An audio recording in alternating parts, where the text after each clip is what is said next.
Hello. And welcome to the Poetry and Prose stage, which has been supported by the National Endowment for the Arts, the NEA, since the festival began. And I'm glad to be able to say that we're continuing our support. My name is Amy Stoles, and I direct the literature program at the National Endowment for the Arts.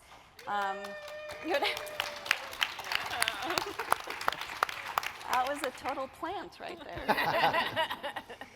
We celebrate literature as an art and an essential reflection of our nation's rich diversity of voices, and we do this by helping writers and translators create work and connect with audiences through publishers and other literary organizations and programs like this festival. So we're really excited to have, I'm particularly excited because I'm such a big fan of the three, I want to call you poets, but then also writers up here, and we'll talk about that. This is a conversation we've titled Poets Writing Prose, and we're going to hopefully unpack that title for you as we discuss and maybe theorize, free associate, tell stories about what exactly we mean by poetry and prose, and how we individually and collectively approach the writing and reading and subject matter of those genres. So I'm going to briefly introduce each of our distinguished guests. So I think maybe hold your applause till we get to the end, then we'll really give them huge applause, and then we're going to, well, this can be organic, but I imagine that we'll chat, and then each of them will read for a bit, then we'll chat some more, and then we'll entertain questions from the audience. Okay, so let's see, Patrick Rosal is the author of 4 full-length poetry collections. His latest book, Brooklyn Antediluvian, I feel like I'm going to do as you go down and look for the books in the bookstore, is the author of Brooklyn Antediluvian, which was published in 2016 and won the Academy of American Poets Lenore Marshall Poetry Prize, and was a finalist for the Kingsley Tufts Award for Poetry. His collections have been honored with the Association of Asian American Studies Book Award, the Global Filipino Literary Award, and the Asian American Writers Workshop Members' Choice Award. He's received a Guggenheim Fellowship, a Fulbright, and an NEA Creative Writing Fellowship in Prose.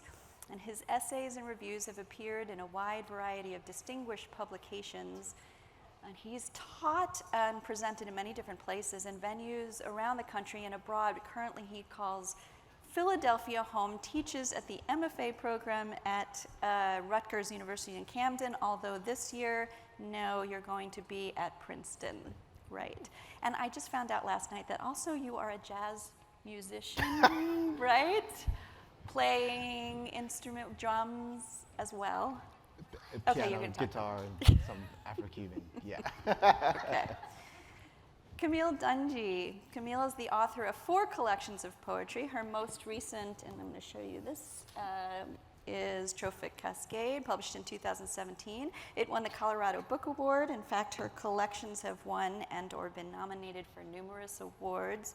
Also in 2017, Norton published her debut collection of personal essays, Guidebook to Relative Strangers, Journeys into Race, Motherhood, and History, which was a finalist for the National Book Critics Circle Award. She's an editor too, has edited several anthologies, including Black Nature, 4 Centuries of African American Nature Poetry, published in 2009, and she's received 2 creative writing fellowships from the NEA, one in poetry and one in prose. I should say that Patrick got his in prose as well. I'll explain that in a minute. And she comes to us from Fort Collins, Colorado, where she teaches at Colorado State University. What was that? I didn't know that. My husband is from Fort Collins. Oh. I didn't know. Wow. Conversation pieces. Yeah. Oh, Yeah. We're storing them up. Well, you know, I have to say, I also just found out that Patrick's dad is an ex-priest. What? Yeah. Okay, wait. So This is Patricia Lockwood. Patricia is the author of 2 critically acclaimed collections of poetry, Balloon Pop Outlook Black, published in 2012, and her most recent collection is Motherland Fatherland Homelandsexuals, published by Penguin in 2014. It was named a Best Book of the Year by numerous publications, as was the memoir she published in 2017 called Priestdaddy, which was among the New York Times Book Review's 10 best books of 2017, was an Amazon Best Book of the Month, and was a finalist for the Kirkus Prize. It was on the Best of the Year list put out by the Washington Post, the Chicago Tribune, the New Yorker, NPR, Publishers Weekly, on and on. You get the idea. That 'cause they didn't win any actual awards. So you had to say all of Liddy, these things. I would give Thank you an award, Thank Trisha. you for that. I'm gonna get right on that. It's also worth noting that Trisha's writing is hugely popular on social media, and I'm saying that because I think we'll probably talk about that. She has more than 71,000 followers on Twitter. The Atlantic included 2, I believe, of Trisha's tweets on its list of the best tweets of all time, where she was the only author included twice. I didn't know that. See? It's true, though. And you hail, are you in Georgia? Where are you I am now? in Georgia now, Savannah, Okay, yeah. I just like to place, welcome Yeah. to DC, Thank everyone. Okay, now you can applaud. Woo! Yeah. Sing it. Okay, I'm going to say one more thing, and then I'm going to really back off and let you talk. Let me give you a little background about why we're doing this session, and that is because it has to do with our fellowship program at the NEA. We give out literature fellowships in creative writing, but because we get so many applications and we have only one person on the staff pretty much doing this, we had to split them per year. So one year you can apply in poetry, the other year you can apply in prose, and that means fiction or creative nonfiction. And each year we get about 1,800 applications, and we're able to give out roughly about 35 to 40 fellowships, $25,000 fellowships. Well, we gave out 36 fellowships in 2018, and we noticed that a large percentage of the award winners in prose won for their creative nonfiction, but they actually called themselves poets and were mostly known as poets. And we were thinking, wow, what happened? They came over to prose. It's like an infiltration of, of prose with the poets. And it gave us this idea to start talking about these genres. And so my first question, I suppose, that I would ask you is, and I asked this of, and you answered this through a blog post earlier, which is, do you see yourself, is it fair to say that you are a poet writing prose, or do you see yourself as a writer? And, the deeper question is really, if this is, here's poetry, here's prose, are they that distinct to you, or do they kind of,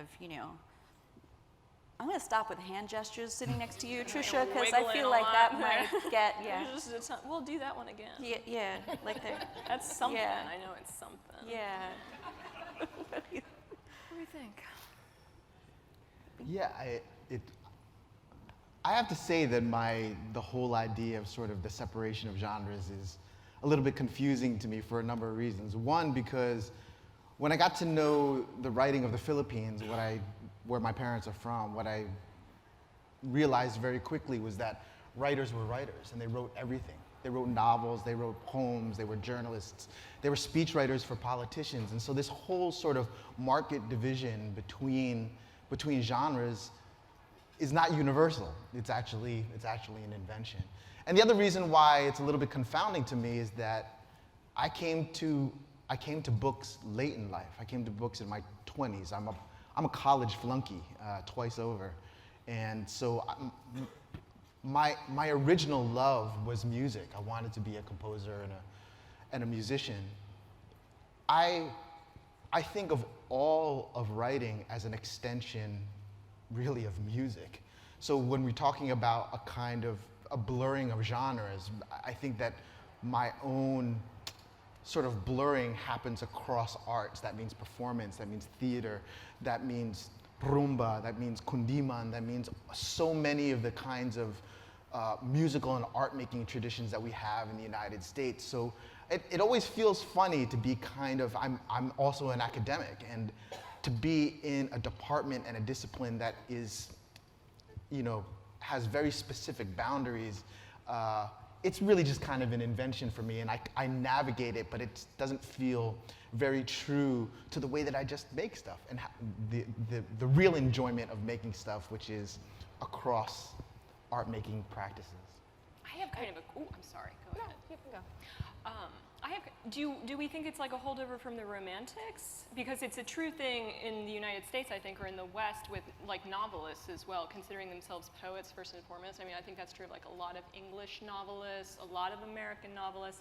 So I wonder if holding that closer to like the core of identity is like a leftover Romantic ideal.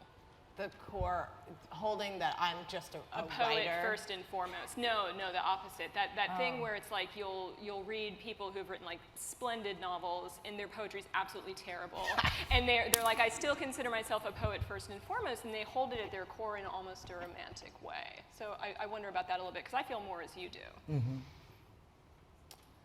I think I had thought about it as a question of marketing, and where you're going to place that book in the library or the bookstore, more than I had thought about it as a romantic holdover or something like that. And I think as a writer of color, part of the space for my resistance to that segregation of various modes of writing has to do with the fact that Black writers are so frequently separated anyway, right? I remember going to look for Rita Dove's newest book when she was the Poet Laureate of the United States of America. And she published a new book, and I went to go find her in a bookstore, and I couldn't find her in the poetry section. And I was informed that she was in African American literature, which is true about Rita Dove. She was the Poet Laureate of the United States, so maybe in US literature she could have been. And that kind of sense of categorizing her based on one aspect of her presentation, I think so many writers that I grew up admiring wrote all kinds of things. Alice Walker. I remember the books of Alice Walker were all over the house when I was growing up. She was a poet, she was an essayist, she was a novelist. Right? She's a writer, that she wrote what she needed to write. And I think I came into writing thinking, I'll write the thing in the mode it needs to be written for that purpose. And the world is gonna do with it what it's gonna do. Like, it's not my job to categorize what I'm writing when it's coming out, because the world is gonna do plenty of that categorizing upon me anyway.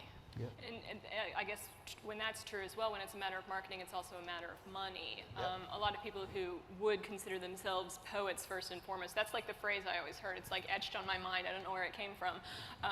You're not going to make money that way. Yeah. So yeah, you're going to branch into other fields. And I think it's true. I think like genre is something that flows out of you as you're writing. It's like the form comes out of you. I don't think about whether I'm writing poetry or prose when I'm doing the actual writing. And since, as you mentioned, Twitter and things like that, on Twitter I'm known as a poet. So when people come to my readings and they hear me read anything, they call it a poem because like they think that's what I am. I think that's as good as anything. I mean, that makes as much sense. But yeah, a huge part of it is that, you know, like we're not going to make a ton of money doing this, so we're going to have to branch out a little bit.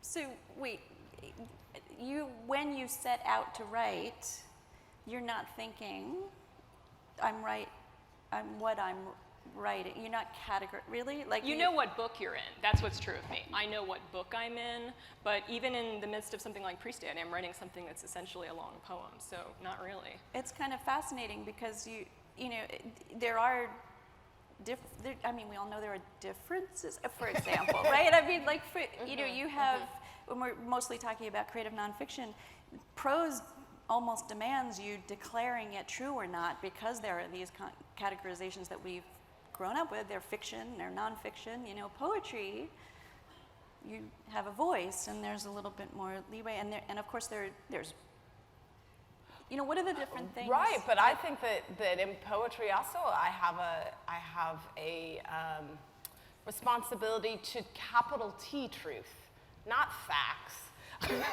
That's not what I'm talking about. I'm talking about real truth. Is this believable to another human heart, right? And so how is that different than truth in nonfiction, right? So I think there's different things that you're doing with the line. often when I start into writing nonfiction, I've released myself from one of poetry's great superpowers, which is the line break at the end. You have all these opportunities for variation, but there's really beautiful poetry that doesn't depend upon the line either. So I think sometimes I know there's an essay in the very beginning of Guidebook to Relative Strangers where I'm at an artist colony and somebody said like a ridiculous thing, and it was maddening, and rather than go drink, I went and wrote about it. And so that I knew, like, I'm angry about this thing, and I'm going to write into that anger, and that writing into that anger requires some sort of rigoring of information and history and context that it's probably going to be too bulky, right? And so as I start writing, it becomes an essay, and that becomes clear as I'm writing, but mostly I was like, I am filled with rage, and a really practical way of dissipating that rage is to get to the page. And so I might have written a poem, right, with that. It's just in this case, I was driving towards a point at length, and that ended up becoming an essay for me. There was that funny dust-up a couple years ago where like it turned out the New Yorker was still fact-checking poems, and there was like a line in a Michael Robbins poem, I think it was, that was like the Swedes invented refrigeration, and they wrote him, they were like, no, they actually did not. And I think that they stopped after that point, because I know that I had like some poems in it after that, and I'm like, oh, those are full of lies, so it's good that they're not doing that anymore. So go with me here then. Imagine a world where we don't have these categorizations then. And how, so, you know, did you, when you came to write and writing and reading when you were a kid, let's say, did you come through poems and then come through, no, so it really is, you're shaking your head. I didn't. Yeah. I didn't. I was So- I was kind of a typical product of American education, which is to say that I was intimidated by poetry, and I thought that it was completely apart from me. It was apart from my family's traditions. It was literary with a capital L. It was up there. And so, yeah, poems were not part of me growing up. They were part of my entrance as an adult into loving books, into, you know, really dedicating my life in terms of having a formal relationship with language. But yeah, poetry was not, it wasn't something that was sort of ingrained in me very, very early on. And I'm going to say the opposite is my grandmother was a school librarian, an elementary school librarian. Books were all around. And I was like ecumenical in my reading. I was just like, there was a book. It's almost like Patricia's audiences. Like, it was a book. I was just reading a book, and it just could be anything. And I tracked through poetry when I started going in college and graduate school and poetry. But even in graduate school, I remember I was in one of those programs that was very, very isolated. Like, you were in the poetry track and you weren't allowed to take any of the fiction tracks, and nonfiction wasn't even a thing that they were talking about at that time. So the explosion of nonfiction is a fascinating space for a lot of us to be writing in. But that was a track. But I was sneaking away, writing stories and working with the fiction people and trying to figure out how to get a kind of training in prose, even when I was being disallowed from it because I was a poet, and that was what my job was supposed to be. I think when my daughter was born, I found that prose was a way that I could write because of that training. That training in poetry, I have been trained in what I've now come to call the person from Porlock School of Poetry, where, like, when you write a poem, if anybody knocks on the door or interrupts it at all, the poem is destroyed, and you can't, you know, then that's why we didn't get the rest of Kubla Khan, right? Like, but when you have a kid, like, you have the person from Porlock knocking on your door every 5 minutes, and because I think I was untrained in prose, I could just keep writing through it and around it, because I'd already fiercely figured out how to do that against all odds. And so it was a while before my training in my training in poetry was able to be overtaken again by that freedom that I had found in prose, which was from the leftover, just you're reading something and you're writing it and response. Maybe that's why nonfiction at the moment feels so elastic too. If it's true, because I don't have higher education, I don't know, but what you're saying resonates with things I've heard from other people. If those tracks are so strongly defined and people want to flee those a little bit, maybe they've found this other ground or this other capacity. Maybe that is the place that we've taken those things. I don't know. Patricia, you had said, I had asked a question about whether poetry and prose reaches different audiences, and you said there's a certain percentage of my audience that considers anything I write poetry because I am a poet. Yeah, but I think that's why. I mean, that's okay. Yeah, right. Yeah. It's like it's a matter of how you get them in the door, and then you can read whatever you want to. I mean, they have absolutely no control over it. So again, it's a book. It's a reading. You know, what happens in it is sort of an amorphous material that the form is imposed upon from without. Yeah, you're rocking my world a little bit because I had a lot of questions. I mean, you asked those questions. I know, because I asked those have all questions these as if questions you- about how one informs the other and blah, blah, blah. And then I didn't know Camille had said, let's break down the walls and not, we have prose writers who say, don't put me on a poetry panel because I can't judge poetry. Well, I mean, I Right, will right. say that I think that as having trained as a poet, I have an attention to word, like at the word level Yeah. and phrase level and the music level, that prose writers are not necessarily trained in. They're jealous about as it, too. poets are, right? And so that may be what one of the differences between poets writing prose is that, like, I found when I remember, like, right after graduate school, I tried to write a novel, and that just didn't work because I was writing the novel, and then I would have to break for the day, and I would go back as I would with a poem, and I would read everything I'd written before to get the sonic quality. Well, once you hit page 10, like, my whole writing session was rereading what I'd written the day before, and I would tell that to prose writers, and they'd be like, that's not gonna work for you. Like, that's crazy. And I didn't do it with the book of essays all the time, but there would be some days, and I know that prose writers do this, so don't come at me, prose writers, and say you don't pay attention to the words, but I do think that poets have been trained usually to pay attention at the word level, the phoneme level, a little bit differently than how prose writers do, and that may be one of the uniquenesses between the two of us. Right. I think it may even be inherent. I don't know if it is training.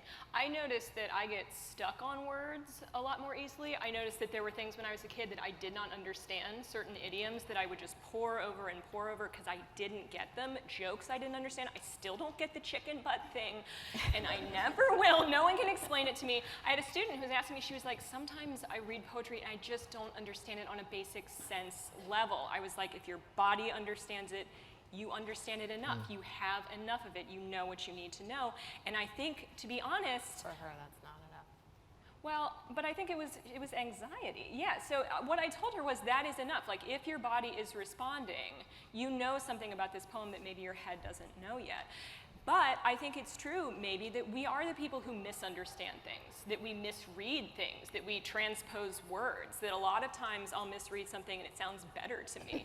So I don't know if it's a thing where, we're drawn to that training because it's something that we already kind of do. Like, that might just be me, but I get stuck on stuff in a way that is almost like a childish way.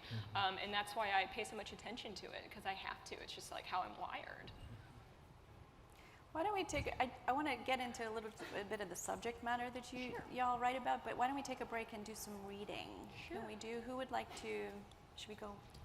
Sure. Patrick, would you like to do? Sure. I don't know what this is. I'm doing work around the race riots in Watsonville in 1930, Watsonville, California.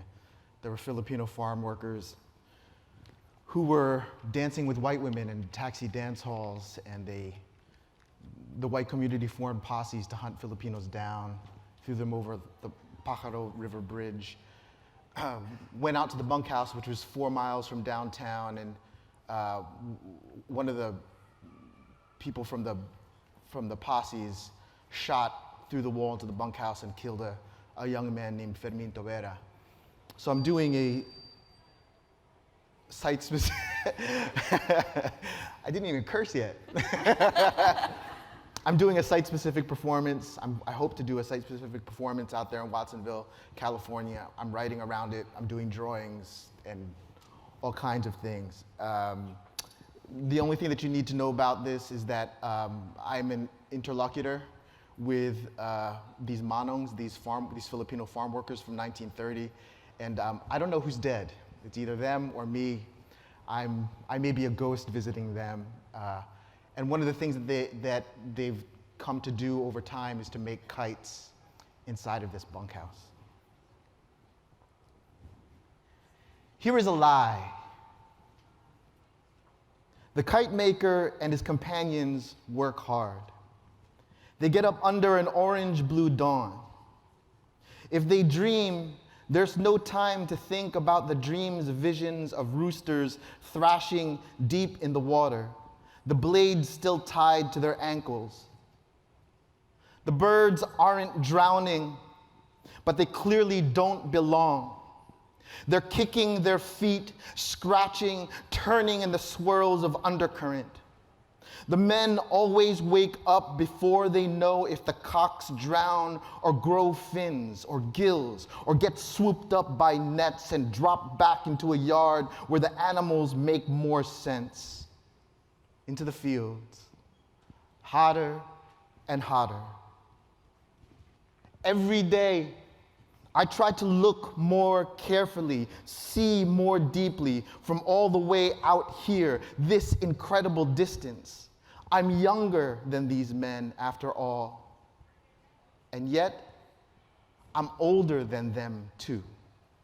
They are as young as 17, and one who looks like my grandfather, barely 23.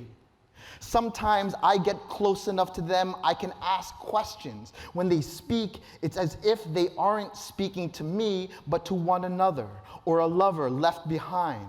I can't tell if it's because they are too far away in time and miles, or if they just refuse to tell me about the knife they're holding, the sound of the blade pulling through the stalks, what the ground tastes like when they have to suck the blood from the cut in the thumb they made themselves and not lose the rhythm of reaping. I don't blame them.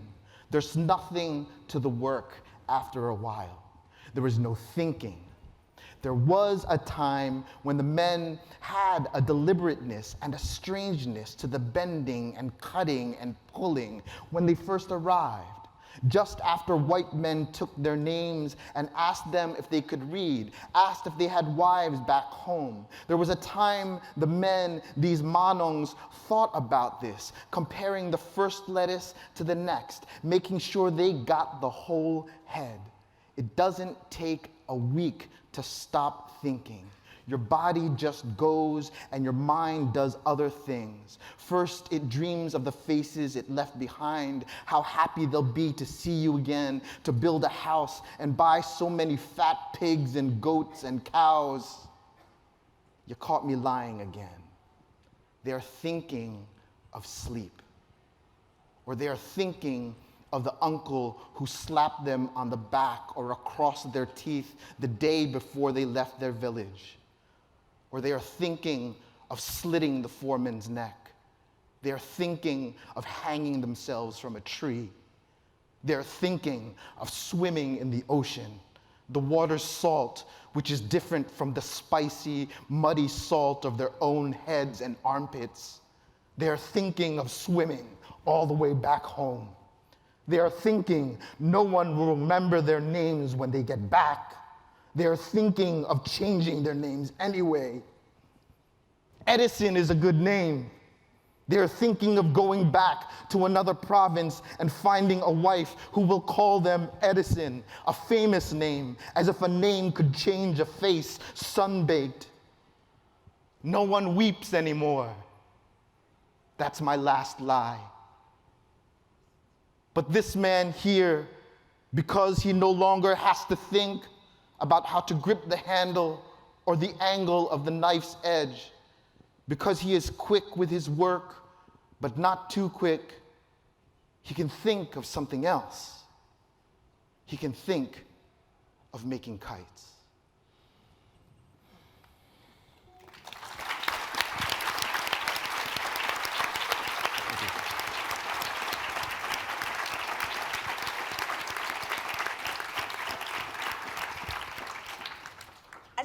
was so grateful when Amy invited me to be part of this panel because I love these. She told me who was going to be on it, and I love both of these writers. And so anytime I get to be in the space with writers who I really admire. I've never met you in person. I've never met but you. I've never met you. But I know her work, so there we go. NEA, bringing poets That's the, I know, that's Oh, the I like beauty. it. That's Bring the it back beauty of around, literature. Amy. I like it. Very, very good. So what I'm going to do is actually read a very short excerpt from an essay in Guidebook to Relative Strangers, and I'm going to read a poem from Trophic Cascade. And I chose these two sections because they were written within relatively close proximity of each other in time in my life. And the poem, by the way, happened to have been written after a trip home from Washington, D.C., when I did some work with the National Endowment for the Arts. So it seemed like the right poem to read. But you can kind of just hold in mind that, that these were written within about a month of each other, and so similar concerns are spinning through my head. In the years before her death, my maternal grandmother told me the story of her family's flight from Shreveport to Somerville, Louisiana.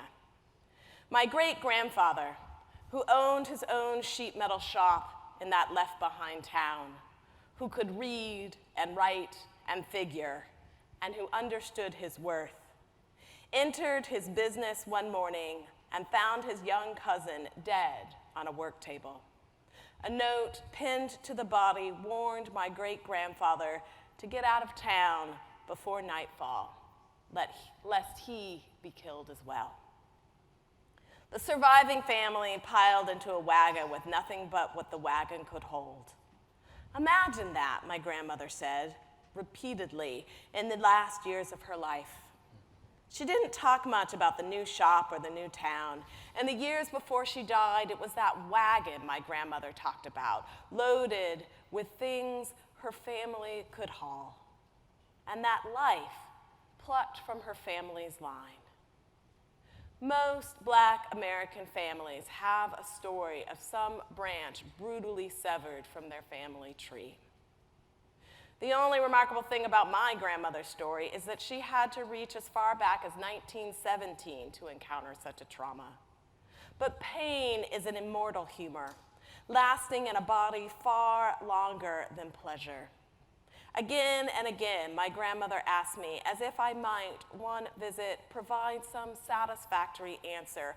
What would make a person do that to a body? We might be playing with a baby, grandmother's namesake. We might be sitting in the nursing home's courtyard enjoying the light of the springtime sun. Once, we were in a communal dining room, surrounded by the dying old white Iowans with whom my grandparents spent their final years. She looked around as if startled to find herself among strangers and whispered the story of her family's flight, as if it were a story that I, that moment, for my very survival, needed to hear. Grandmother's voice shook when she recited this story, not from age, but from the hard-driven grief that spoke through muscle to bone. This must be what they mean by visceral terror. My grandmother repeated her story because she could not help but remember. She was there. She walked into the shop and saw her cousin. She climbed into the wagon and rode through the dust. She felt her father's fear-born defiance and caution. She saw her pregnant mother, several siblings, packed up and driven off before the last of the light. She was there, you understand, and she had to tell me. Though she would likely have been too young at the time to remember the incident. This, too, is possible. Hers was the small body inside her mother's body. She might not yet have even been conceived. This is how history eclipses all reality. My grandmother, who could not help but relive this trauma, was also as far away from everything I am writing as you and as me. Thanks.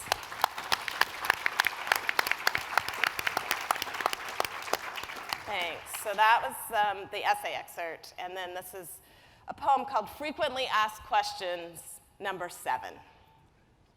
Is it difficult to get away from it all once you've had a child?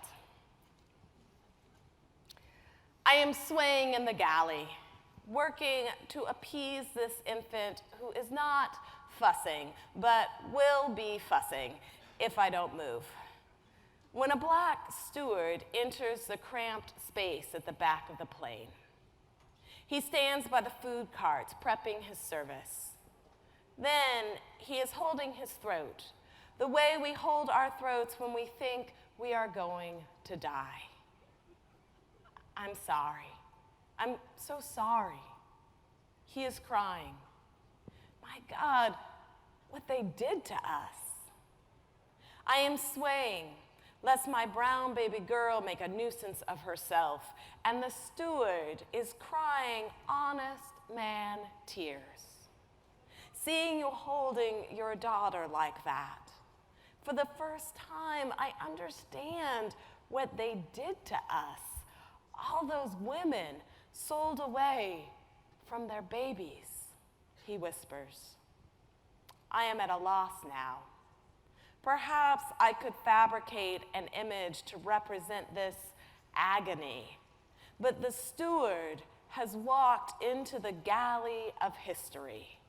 There is nothing figurative about us.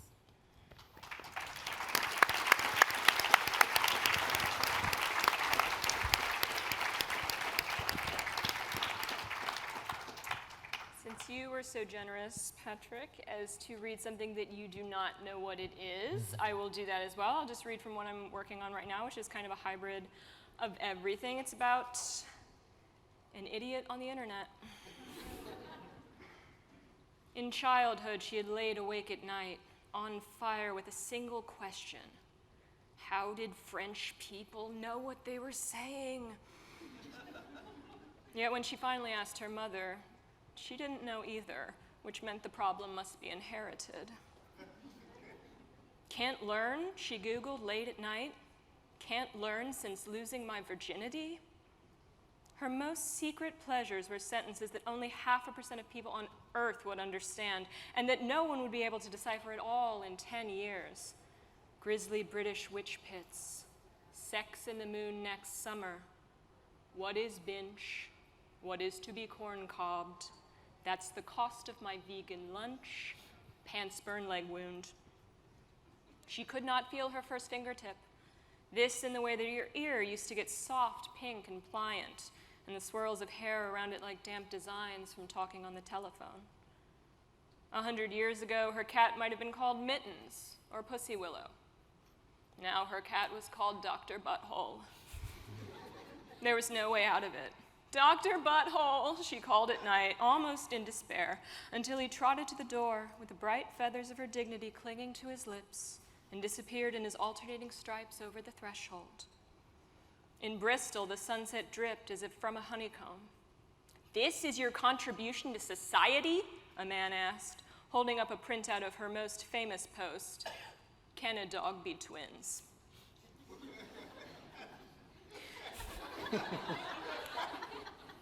Yes, Rachel peeped. She wanted to explain that she had also popularized the concept of a sealing wax manicure, where you painted over your entire fingertip in a big, careless red blob, and that this had paved the way for 1776 core, an irony-based aesthetic where people adopted various visual signifiers of the founding fathers, but he had already turned away in disgust, tearing the printout in two as he went. Just as well. It probably wouldn't be funny to an Englishman anyway. But afterward, a boyish figure stood in line to see her. He waited till the very end. I used to read your online diary, he confessed when it was finally his turn, and tears sparked in her eyes instantaneously. The diary she had written before anything had happened to her. The diary where she used to make the sort of jokes that would get people fired now. What was your name, she asked, and he told her, and a mundane ecstasy began to rush in her veins. His had been one of her very favorite lives. She remembered it in the minutest detail, the pints after work, the rides back and forth on the train, his search for ever spicier curries, the imagined dimness of his apartment with its crates of obscure records, and the green waving gentleness of it all. She stood up and held him. She could not help it. He felt as breakable as a link in her arms. It was hard to know which forms of protest against the current regime were actually useful. The day after the election, her husband had woken up with the strong urge to get a face tattoo. Either I want a teardrop under my left eye, or I want them to make my whole skull visible. He settled finally on getting the word "stop it" in very small letters right near his hairline where they could hardly be seen. When she closed her eyes, she saw people as polka dots, assembling now into a ballet, swoop, now into a battle, swoop, now as a flock of scavengers to a single word like garbage, saved ever from ugliness by the swoop, the wind, the uplift, and the wings which were made for this. A bear breaks into a Colorado house and plays the piano, but not very well. A man with a self-administered hyena haircut following a woman through a store and shouting, "Immigrant, immigrant, immigrant, immigrant."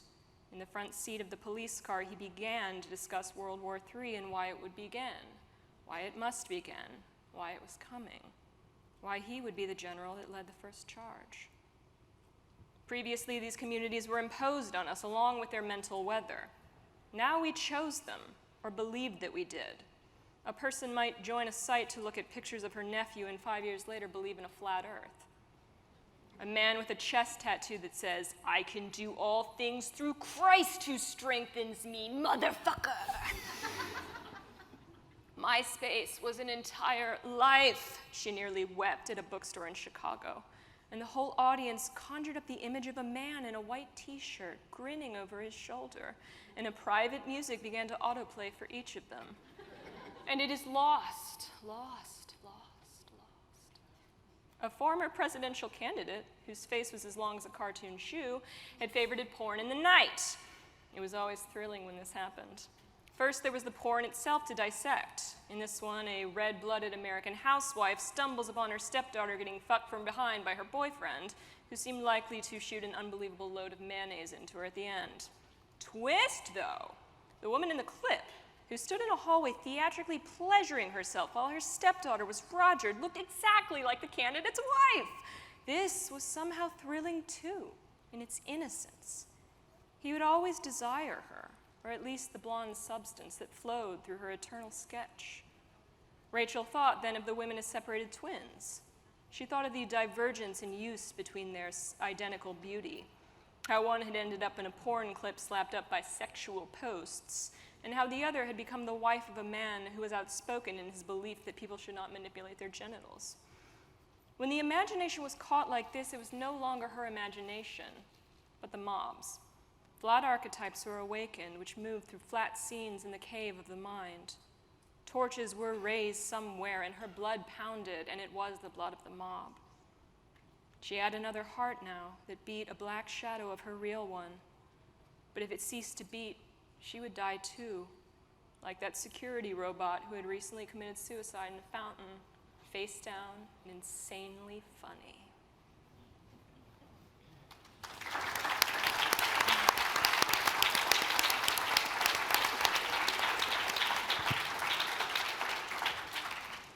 I was just I didn't even care whether it was poetry. Right? Just right. I'm trying to write something that feels like being on the internet. There is. I mean, I have encountered your work and felt and through the page when you are looking at white space. The display of the words. It's a really different experience to hear you read it, and the subject and the words and what you're saying. It's just, and the categorization. I'm also right here listening. I mean, it's a really moving experience. Does it feel different when you read if you're reading poetry or reading prose out loud to yourself or to an audience versus writing it on the page? I think there's when you asked about kinds of the differences between poetry and prose, what's occurring to me is that poetry in its tradition may be closer to social practices, to gathering, where we usually think of the novel as something that you engage in, just you and the page. Now, we've taught poetry as if every poet was like the archetypal Emily Dickinson locked in one's room writing, and then it arrives to somebody and they read it alone in their room. Poetry is also, it's a social art form, you know, and it brings people together. Certainly for people of color, it calls back to our family gatherings, to our social gatherings. And so maybe there's something about composing in prose with this idea of people actually being in the presence of one another, of mourning together, of celebrating together, of arguing together, of dancing together, that, you know, calls up the music of poetry and of all these sorts of American traditions. I think for me, the one thing about reading, both of the books came out in the same year, and so I found myself reading from them at the same time often. And one of the things that's very different is I didn't have to do a lot of setup for the poems. It says frequently asked question number 7, yes, those 1 through 10 are in the book, but you don't really need to know 1 through 10. Like, I had to come to terms with being like, you don't know anything else that happened in that essay body of evidence. That 5 paragraphs that I read you is an excerpt of a huge, long other thing. And I wrote an essay partly for the other rigging that's around it, and then to read it to you, I have to like remove all that other rigging and get back to the thing that is that sort of image kernel, right, about one thing. And so that is hugely different for me, coming to share prose with you as opposed to sharing poetry, is it's the way that it can just be a self-contained, that a poem can be self-contained in a way that an excerpt from an essay can't be, and yet it can be. What you got is fine, and it's self-containable, and it works. It's just you didn't get a whole bunch of other stuff, and I know that. So go buy the book, and then you can do it too. Yeah, I always felt luckier as a poet reading poems than, like, you know, the novelist comes on after you and he's like, all right, so there's a ballet dancer. And it's like, I don't have to do any of that, you know? I just get up there and I pop it out. It feels like you're a little bit of like the show pony who comes out and you do a big, cool, but also universal trick, you know, that is like, it speaks to the human heart and all that, but you're like still the pony and everything. And like, you get to do that cool thing. And it is, there is like, there feels like a pop out quality, like a completeness to it that I always like, yeah, when I read that. I guess I was also thinking of writing. Let's just move to call it all writing. And whether you come at a subject directly, which as a prose writer, it's more, you know, head on, right? You're piecing out versus through a little bit more slanted, through metaphor, through, you know, working things out and making a little bit more vague. You know, a poem sort of invites the reader to come in and make different interpretations. I feel like sometimes prose doesn't do that as much because you are saying this on the page. And so when we talk about, there are hard subjects that we all, you know, that your work, we're talking about, you know, fear and death and discrimination and misogyny and hard stuff. You know, typhoons. I was just reading your, you know. So sometimes when you approach this writing, if you can riff a little bit about how you approach sometimes the tough subjects and whether sometimes it feels a little easier to do it through poetry or not because of that coming about it, you know, what it brings up for you. I was telling my escort when I got here, I was looking at selections of what to read today, and I looked at Priestdaddy and I thought, if I have to read about the Catholic Church today, I will burst into tears, you know, if I have to talk too much about it, if I have to go through that, I don't know if I will be able to do it. But it's also true that I couldn't have written about the Catholic Church in a poem, really. I mean, I could have written about specific moments, but like if you're talking about exposing like institutional abuses, some things are better to lay them out in prose, because you can really like, prose, you feel like you can really slap something down sometimes, you know, and it felt that way. But yeah, I mean, it's one thing to be alone in a room writing these things, but it's different sometimes to come out and read them, you know, when the wounds are still fresh and when it's not as if any of the things we're dealing with in our work have stopped happening. You know, the wounds reopen every day. I mean, it's again and again. So as, you know, we're reading them, as we're talking about them, we're still living them. Yeah, I mean, I think writing is just, it's a it's a difficult thing. You're writing into you're writing into revelation, no matter. I don't know what you are doing. I am writing into revelation when I write, and it's always troubling and disturbing. And even when I say, like, I knew I was angry about this thing that this woman said, and I was going to write about it instead of drink about it, right? That the essay then still revealed new things, right, to me that I knew on the surface why I was so angry, but spending the time writing into it, I understood a whole lot more around it, or I came to, and that's one of the scariest things about writing, but it's also one of the most, if you see it through, it's also one of the most wonderful things about writing, is that you can really come to understand not just myself, but also the world that has created me and created my response systems. And I don't know that I think about that differently in poetry and prose. I think my subject matters have remained consistent. I write about family, I write about history, I write about the world, the environment, the world that I live in. I think it doesn't matter what medium I pick up to do it.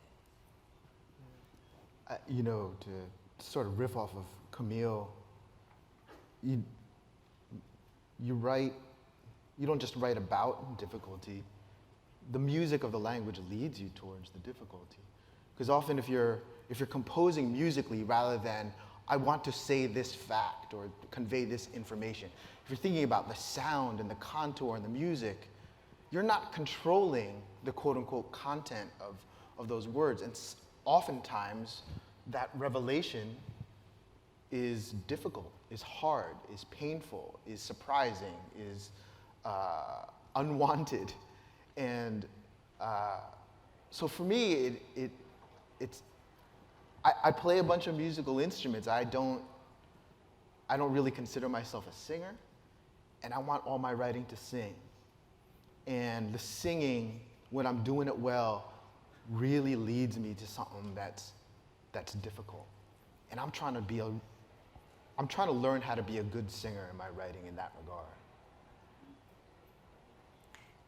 We had a student this morning who is in our Poetry Out Loud program. He's now first year in college, has won a couple of times, and he talked about writing a poem in high school right after he went on a first date. And he wrote on a first date, and then he wrote this poem, it was a love poem, and he all kind of gushing. And then there was only a first date. And then it got published in his local, publication when he wrote it in October, and it got published in December. And then the girl read it and came back and said, "What?"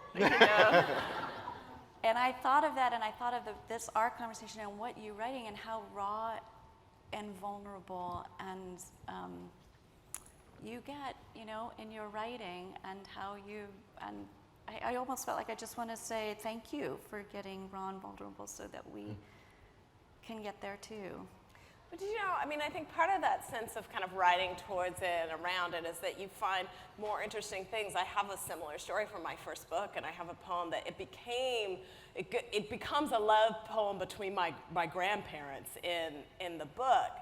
And I like, by the time it's in the book, like that's in my mind, that was a love poem between my grandparents. But I went and I read it at my graduate school, and the guy I'd been dating in graduate school was in the audience, and I sort of looked up and I was like, that was to him. Like, I had completely forgotten that the poem had become something much bigger than that dude, right?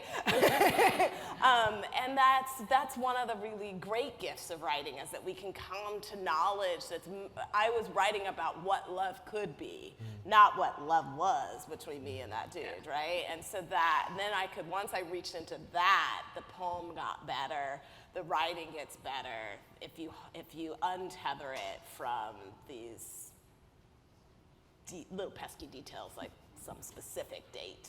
Who it happened to. Yeah, who it happened to. Trisha, you had said, and I'm just going to ask maybe one more question, then we'll open it up for questions to the audience.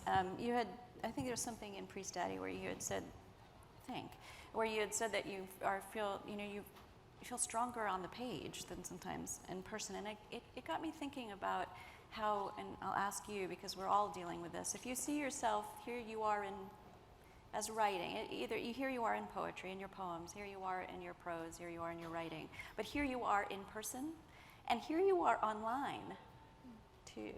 And I wonder if you can just kind of think about, or does it, again, riff on how those different parts are different.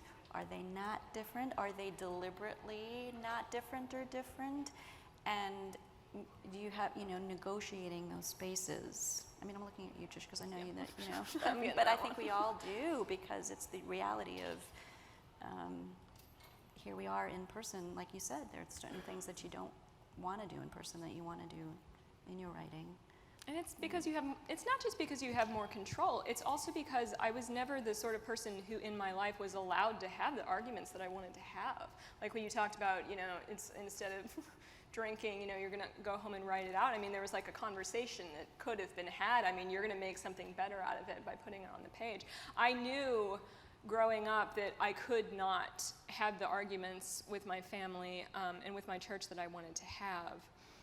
But I knew that I could do something on paper, and there's something that felt very firm about them, that you had said your say, and that you then, when people talk to you about it, you're like, here is what I think. Because I'm a person who tends to just like open my mouth and talk a little bit, but I like to be able to shape what I talk about more. I tend not to get into fights online. Like, I tend not to get mad online, because it's really easy to say dumb stuff, and it's easy to get drawn into it.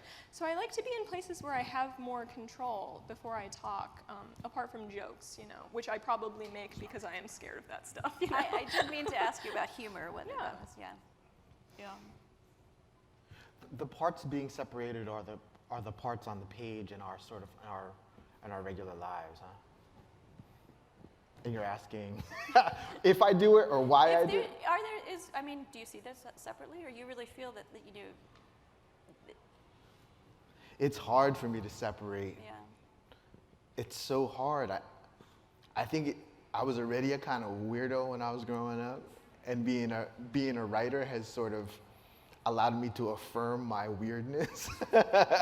And so like the processes, the ways that I think when I write or when I make music, I carry them into the world. When I interact with people. I remember a conversation with a colleague. I used to teach at this small college, Bloomfield College. And one of my colleagues, Steve Golan, stopped me in the street. We were having a conversation about campus politics or something like that. And he said, Steve's a great guy. He's like, men we're not good listeners. They don't get taught to be good listeners. And I was like, oh my God, I'm one of those guys. And then Golan went on to say some other things, but I wasn't listening, so I didn't. Writing and being a musician has created a continuity between my listening as a poet and a musician and my listening in the world. I'm so grateful that writing and music and visual art and all dancing has taught me so many kinds of listening, not for the sake of the art that I make, but for the sake of the time that I spend with human beings.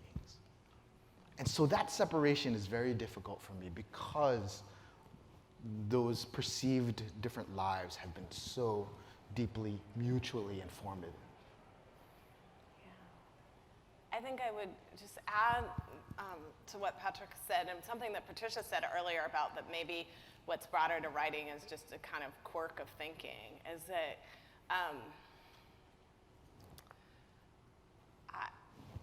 I've been married now for 10 years, and I think so living with him, he's like seen the me for longer than anybody but my parents, and he will very frequently point out the fact that I just think differently than people do, and he's not saying it in an antagonistic way or anything, but sometimes it's just like, sweetie, let me just explain to you that the way that you got to that logic point is not the way that most of us would, right?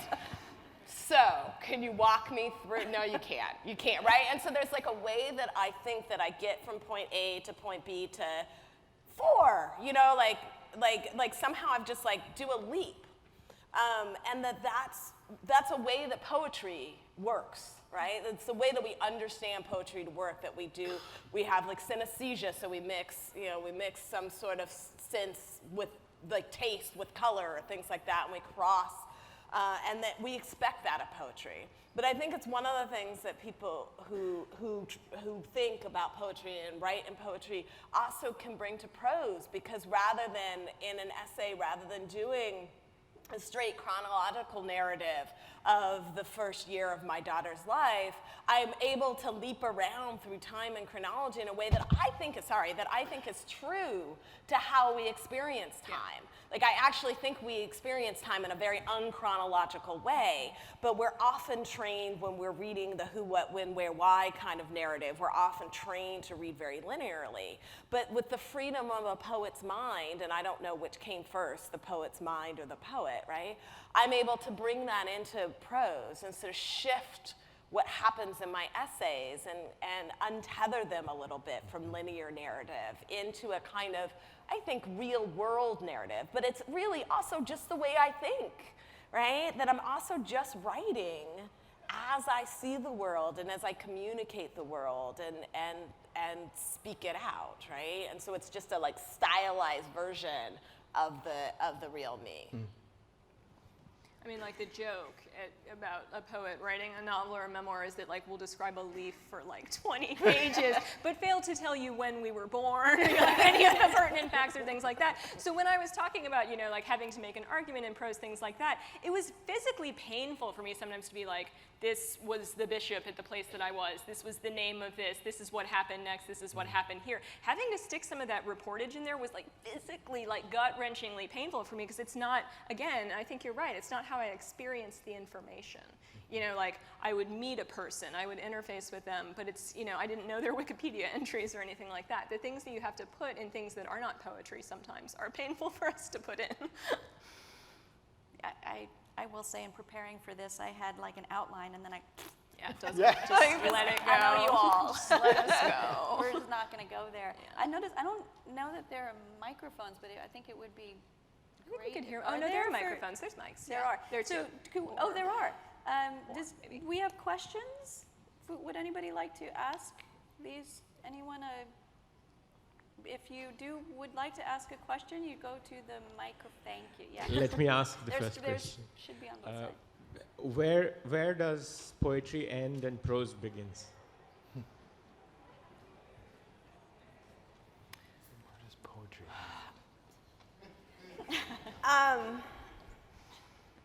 There's a critic and poet named James Lugenbach, and he was writing. He has this book called On the Art of the Line, or The Art of the Poetic Line, I think, from Guidebook Press. And he has a sentence in that book that goes something like, poetry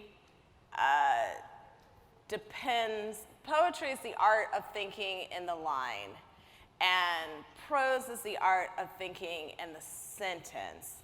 And prose poetry is what we invented to make sense of both of those things, right? And to refute both of those things. So there is poetry that doesn't require the line. I think there's an easy way of doing that delineation and saying all poetry is lineated and all prose is unlineated. But there's really beautiful poetry that is not lineated. And there's really beautiful prose that is essentially lineated because the sentences and paragraphs and units of thought are cut so short that we read it almost like lines. So in the end, what I'm telling you is I don't believe in those lines, right? I believe that we are writing towards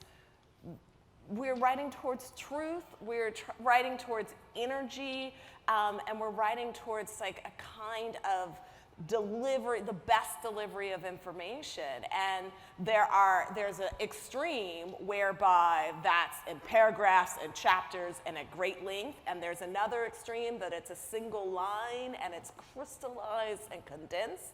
And then there's the children of the marriage of those two extremes, who are as multivariate as the people in this room. I mean, I was just rereading Michael Ondaatje's Running in the Family this summer, and he's got conventional chapters or essays in there, and then all of a sudden you're reading a poem. And I suppose that you would find that book in the memoir section. So for Ondaatje, even within one book, those lines are blurred. I was a DJ for a long time, and I think about some of these record stores that don't have categories for music, and you would find like Sesame Street next to a record of MLK speeches, next to a Sly Stone record, and like an old tango record. And because there were not these clear categories, these things would fire off in your imagination about kinds of music that you could put together that supposedly don't belong together. And so I think that having genres is helpful in a way because it helps us both as writers and readers approach the work with kinds of expectations. But when we're composing, I imagine that those things become less useful, or they're only useful in that we're trying to break down those very rigid categories. I think if there's one thing that good poetry has to have, I think, that good prose doesn't necessarily. And I think that good poetry has to make a leap through the air of the mind. I mean, you can write a novel where that doesn't ever happen, but I think in all good poems there is a moment where you just fly. And we know what that moment is. Like you feel it. You feel something almost like pass through the ether in your brain. It's a connection, but it's like above the connection. You don't necessarily need to have that in a narrative. So I guess that's how I identify it. That's like kind of touchy-feely, but that's, again, we can identify it when it happens. I think everyone knows what I'm talking about here. You don't always find that in a good novel. You'll probably always find it in a good poem. There was a woman there. Hi, thank you for being here in Washington today. This has been wonderful. I think that each of you participates as editors and in editorial work. Can you speak a little bit about how or whether that informs your own writing, maybe judging as well, but particularly being editors or editorial writers of in other aspects of your writing life? Yeah, as a judge and an editor, sometimes I read submissions, I'm like, I wish I did that. It's a real gift because, as wild as I try to make my imagination, when you're judging a contest or reading submissions for a magazine, it's like somebody always has an idea that you didn't have before. And so, it's probably a different part of engaging my imagination. And I haven't thought, I've never stolen anything from anybody, but it certainly fires up your imagination about what the possibilities are, and the fact that your imagination as one person is really not quite as good as several or a multitude of imaginations. I'm not really an editor. I mean, I sometimes write criticism, but I don't actually do a whole lot of editorial work. But I do like writing criticism because it's like getting an assignment that you actually want to do. And I love that aspect of it.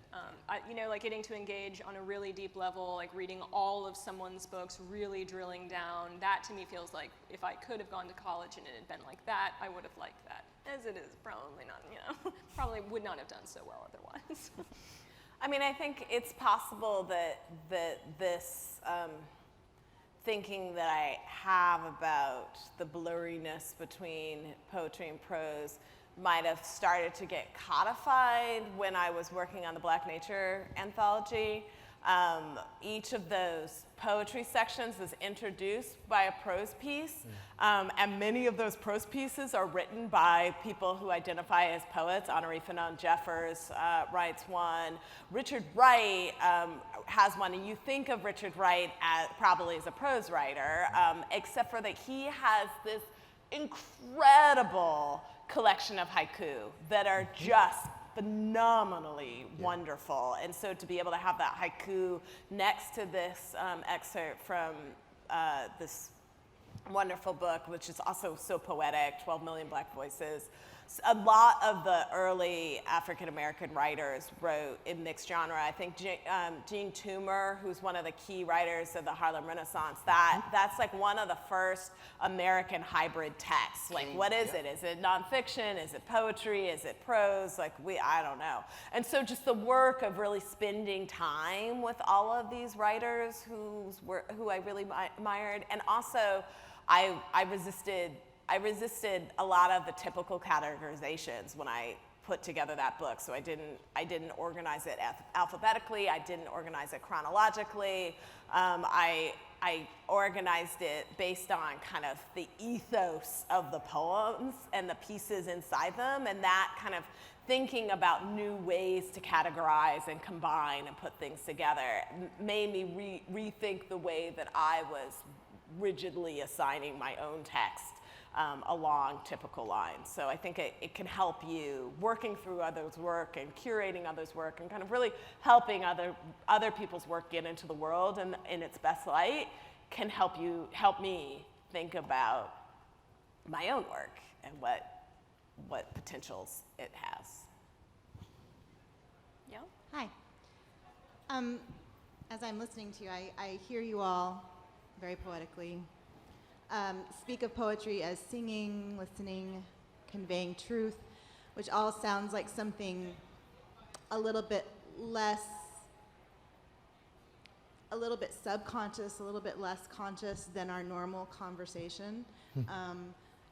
Do you think that poetry is a way to convey things that we feel kind of behind and beneath or above, I don't know, but behind those conventional words that we normally cannot express?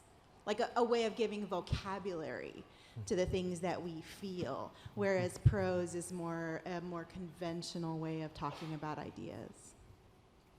Audre Lorde says poetry is the way we give name to the nameless so it can be thought. So yeah. But I also think prose can do it. It just, there are ways into understanding ourselves. Yeah. I mean, Audre Lorde said that phrase in an essay. Yeah.